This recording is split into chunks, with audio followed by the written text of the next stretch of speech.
Oras gihatod kaninyo sa EXL Magkabuhay. Buhay at makulay ang buhay sa EXL Magkabuhay. Oras, hatod ka nato sa Camel Soy Sauce. That portion was brought to you by Rexona. Ligo lang, kulang. Sabi ng Bini, mag-Rexona lagi para fresh palagi.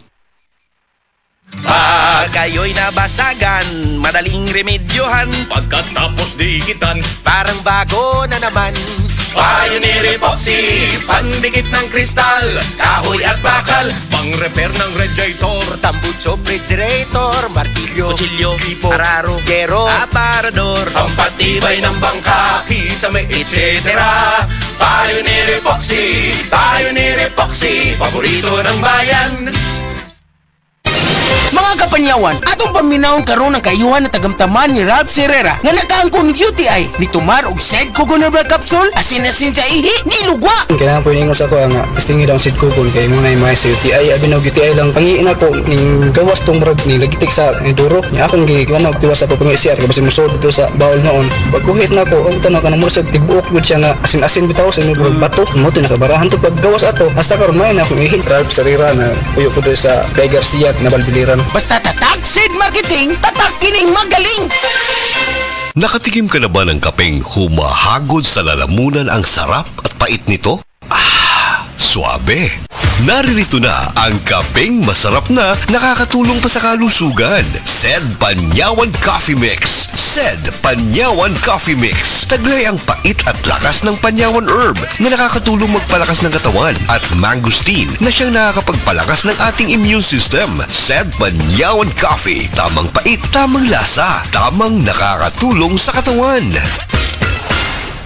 Sa mga workaholic, epektibo ang atong Paragis Bila-Bila Herbal Coffee. Sama na lang ni Roland De La Cruz, nga taga Mati, Davao. Roland De La Cruz, sa Porok Isla, Barangay Central, Porok President.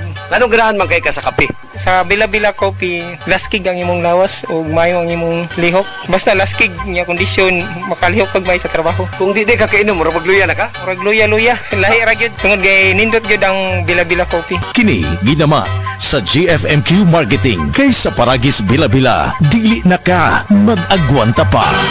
Ako si Radyoman Benji Tanghian. Kining balita hatod kanato sa Paragis Bila-Bila Herbal Capsule na ilhan isip herbal nga kapsula nga makatabang og daghang benepisyo sa kalawasan. Mao kini ang all-in-one nga herbal. Makahatag og kaayuhan sa ato ang mga selula sa lawas, makatarong sa nindot nga flow ug limpyuhan ang imuhang dugo nga modagkayday sa ato ang kasing-kasing. Ug karon sa atong balita. Ni abiso karon ang LTO Central Visayas nga dili angay mo kumpiyansa ang mga motorista diha sa kadalanan tungod kay ubay-ubay na nga mga personel o grupo nga ilahang gipang-deputize nga makaisyo na og temporary operators permit kon TOP. Ug alang sa mga motorista nga moagi sa dakbayan sa Mandaue, kinahanglan nga mag-amping gayud sila tungod kay aduna nay pulo ka mga traffic personnel nga sakop sa team nga nakapasar na sa deputization sa LTO. Kun diin mamahimo na sila nga makaisyo og TOP sa mga motorista nga nagkalapas sa lagda sa Balaod. Apan sumala pa sa pangulo sa enforcer sa Mandaue nga dili nila tugutan ang ilahang enforcer nga deputize na nga makaisyo og citation ticket og TOP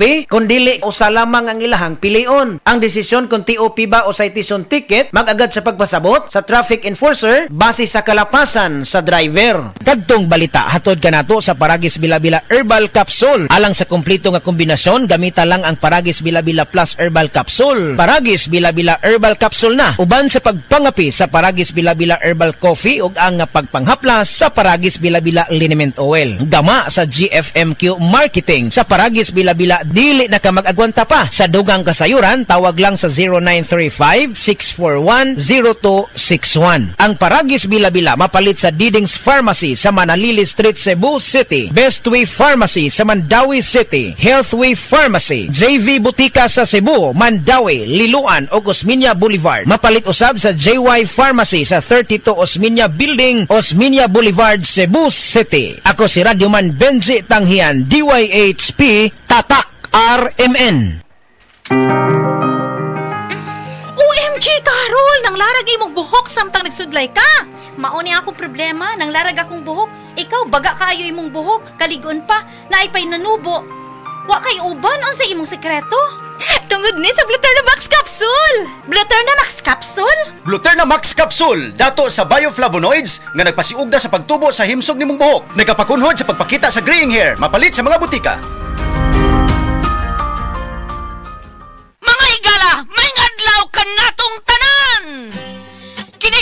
gulyat ninyo, adunay nailhan nga lamian kaayong tablia, ang Don Pepe tablia. Sa kaumutong kalami, walay modili, sa Don Pepe nga tablia, kini mao'y paborito. Mag Don Pepe. Don Pepe tablia, charap ni bay. Kung makatilaw ka, magpangita ka. Kinikare time! Ako si Robert, nagpuyo sa Dumaguete. Sa una, grabe ang akong kahimtang tungod sa akong dialysis. Kato wala pa ako kasuway aning kidney care. Pwerte ra ba mahala magpa-dialysis? Pero sa nisugod na ko ani, dakong kausaban. Dili na lisod ipangihi, wanang suka-suka. Dili na ako magluya tungod sa kidney care. Sa karon padayon kong na nagkaayo. Nagpasalamat ko sa kidney care sa pagtabang nga mobalik ang akong maayong panglawas. Mabibili ang Kidney Care sa Mercury at sa mga malapit na suking butika. Mahalagang paalala, ang Kidney Care ay hindi gamot at hindi dapat gamitin panggamot sa anumang uri ng sakit. Ano nga ang pinakabagong iBerry Gold with 10 mg lutein? Ako si Ate B na hanap kayo akong pananaw. Karon nga nakainom na ko sa iBerry Gold. Arang-arang na gyud makakita na ko o maklaro na ko ang mga litra. Pwede ra ko makabasa na ko og walay eyeglass. Salamat sa iBerry Gold. Bisan tiguang na ko natabangan ko sa akong pananaw. Basta lutein, mag iBerry Gold with 10 mg lutein. Mas barato ug mas daghan ang lutein. Available in Mercury and other leading drugstores. Mahalagang paalala, ang iBerry Gold ay hindi gamot at hindi dapat gamitin panggamot sa anumang uri ng sakit. Hala, naa si Coco Martin! Di manggod na si Coco, ma? Si Bebot Abellanosa manggod na? Oh, si Bebot din na? Ang founder o tag-iya sa ACT? Oh, ma. Pasalamat kami ni Bebot kay gihatagan ni og tag 100,000 nga ACT Founder Scholarships alang sa tanang college courses sa ACT. Apil ang criminology, nursing, IT, engineering, education, HRM, tourism ug business. Gusto ko ang tanan makahuman og eskwela aron sila makatabang sa ilang pamilya. Asian College of Technology creates the future today. Diabetes, usa ka sakit nga lisod ug delikado sa atong mga lawas. Tungod aning pwede ka mamatay sa komplikasyon sa kasing-kasing, kidney, atay, ug uban pang mga vital organs sa atong lawas. Sukla nato ang diabetes. Mag Life Extension Vitamin D3 na mo. Rekomendado sa mga medical doctors. Makalit sa mga butika. Attention boys, bata ug teenager nga kulang sa height, dili sakto ang height tungod sa edad. Ang Moringa Joy na ay 20.3 mg sa calcium, 27.1 mg nga protein ug taas nga source sa carbohydrates. Ginapaayo niini ang damaged bone sa usa ka tawo, 17 times more nga daghan ang vitamin D kumpara sa formula milk o gina-correct niini ang digestion busa, sigurado nga maabsorb sa lawas ang mga bitamina ug minerales. Ang Moringa Joy capsule ang mapalit sa tanang butika duol sa inyuhang mga lugar, tag 8 pesos lang. Camel, sukang puti, sasuan mo palami. Camel, sukang puti, maunag yun imong mapili. Camel, sukang puti, sasuan mo palami. Camel, sukang puti, ani-ana ang sekreto, ang sekreto.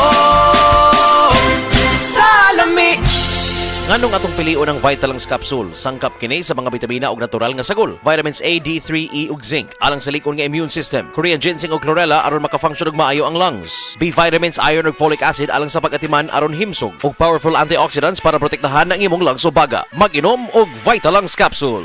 Hi, I'm Trixen Gumatay, 27 years old. In my life, I faced a lot of challenges. I am a working student since senior high until I finished my college. Napagtagumpayan ko lahat ng yun with the help of God. Malaking tulong din sa akin ang MX3 capsule kasama ang tamang pagkain at ehersisyo. MX3 inspires me to be excellent sa lahat ng mga ginagawa ko. Now, isa na akong Philippine Air Force enlisted personnel. I'm Trixen Gumatay sa MX3, dito ako believe. Mahalagang paalala, ang MX3 capsule ay hindi gamot at hindi dapat gamiting panggamot sa anumang uri ng sakit. MX3, tested and proven with alpha, beta, at gamma mangosteen. Higala, nakakape na ka? Kay mo na ba ka nga nibalik na ug available na sa mga butika ang imong paborito nga pinakauna nga kape nga na ay vitamin D3, reishi mushroom ug kaning mangosteen fruit extract? Kini ang Vita D Plus Coffee Mix, ang kape nga para sa ikamayong lawas nimo. Vita D Plus Coffee Mix, may kape na ka? Na ay vitamin D3 pa ka.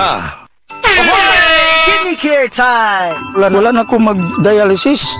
Oh, miundang ko. Mitumar ko, gipatumar akong asawa ining kidney care. Oh, naayo man akong kuhan. Lawas, balik bang pag-kondisyon. Kini ng kidney care agam o gigamit para sa ija kidney. Tapos, waya na hangtod ko man, duha ka tuig na kapin, waya na siya mag-dialysis. Mabibili ang kidney care sa Mercury at sa mga malapit na suking butika. Mahalagang paalala, ang kidney care ay hindi gamot at hindi dapat gamitin panggamot sa anumang uri ng sakit. Pagbasa sa 10 kabanata ng Aklat ni Juan, ang talinhaga tungkol sa pastol, talata 1 hanggang 42. Pakatandaan ninyo, ang pumapasok sa kulungan ng mga tupa nang hindi sa pinto nagdaraan kundi umaakyat sa di dapat pagdaanan ay magnanakaw at tulisan. Ang tunay na pastol ay sa pintuan nagdaraan. Pinapapasok siya ng gwardya at pinapakinggan ng mga tupa ang kanyang tinig. Tinatawag niya ang kanyang mga tupa sa kanilang pangalan at inilalabas sa kulungan. Kapag nailabas na, siya'y nangunguna sa kanila at sumusunod naman ang mga ito sapagkat kilala nila ang kanyang tinig. Hindi siya sumusunod sa iba kundi patakbong lumalayo sapagkat hindi nila kilala ang tinig ng iba. Sinabi ni Jesus, ang talinhagang ito, ngunit hindi nila nauunawaan ang ibig niyang sabihin. Kaya't muling sinabi ni Jesus, pakatandaan nyo, ako nga ang pintuang dinaraanan ng mga tupa. Ang mga nauna sa akin ay mga magnanakaw at mga tulisan, ngunit hindi sila pinapakinggan ng mga tupa. Ako ang pintuan. Ang sinumang pumapasok sa pamamagitan ko ay maliligtas. Papasok siya't lalabas at makakatagpo ng pastulan. Dumarating ang magnanakaw para lamang magnakaw, pumatay at manira. Naparito ako upang ang mga tupa ay magkaroon ng buhay, ng isang buhay na masagana at ganap. Ako ang mabuting pastol. Iniaalay ng mabuting pastol ang kanyang buhay para sa mga tupa. Ang bayaran ay tumatakas kapag may dumarating na asong gubat. Iniiwan niya ang mga tupa, palibasa hindi siya pastol at hindi kanya ang mga ito. Kaya't sinusunggaban ng asong gubat ang mga ito at binubulabog. Tumatakas siya, palibasa ay bayaran lamang at walang malasakit sa mga tupa. Ako nga ang mabuting pastol, kung paanong kilala ko ng Ama at siya kilala ko, gayon din naman kilala ko ang aking mga tupa at ako'y kilala nila. At iniaalay ko ang aking buhay para sa aking mga tupa. Mayroon akong iba pang mga tupa na wala pa sa kulungang ito.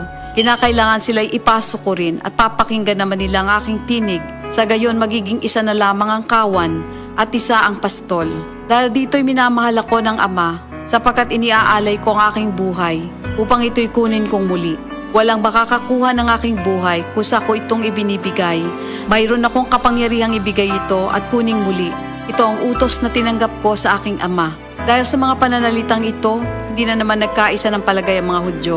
Marami sa kanila nagsabi, talagang sinasapian na ito ng demonyo at nababaliw. Bakit ba kayo nakikinig sa kanya? Sinabi naman ng iba, hindi nakakapagsalita ng gano'n ng isang sinasapian ng demonyo. Nakakapagpagaling ba ng bulag ang demonyo? Taglamig na noon at kasalukuyang ipinagdiriwang sa Jerusalem ang pista ng pagtatalaga ng templo.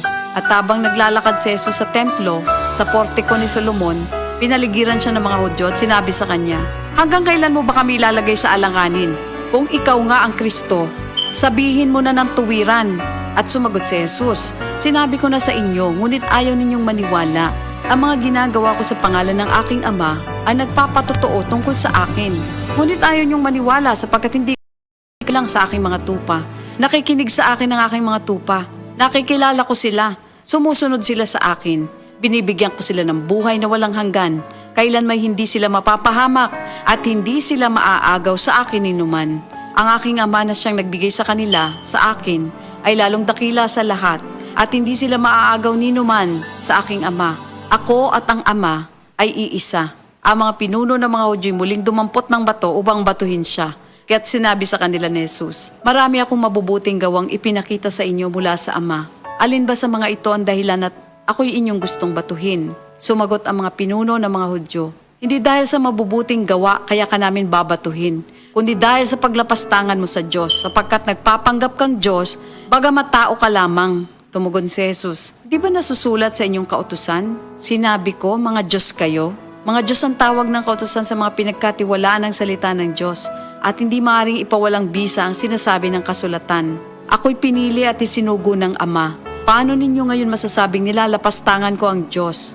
Dahil sa sinasabi kong ako ang anak ng Diyos? Kung hindi ko ginagawa ang mga pinapagawa ng aking Ama, huwag niyo akong paniwalaan. Ngunit kung ang ginagawa ko ay ang mga ito, paniwalaan ninyo ang aking mga gawa kung ayaw ninyong maniwala sa akin. Sa gayon matitiyak ninyong nasa akin ang Ama at ako'y nasa Kanya. Kaya tinangka naman nilang dakwin si Jesus, ngunit siya'y nakaalis. Muling pumunta si Jesus sa ibayo ng Hordan sa pook na dating pinagbautismohan ni Juan. Habang naroroon siya'y maraming lumalapit sa kanya. Sinasabi nila, si Juan ay walang ginawang himala, ngunit totoo ang lahat ng sinabi niya tungkol sa taong ito. At doon, maraming sumampalataya kay Jesus. Ito ang salita ng Diyos.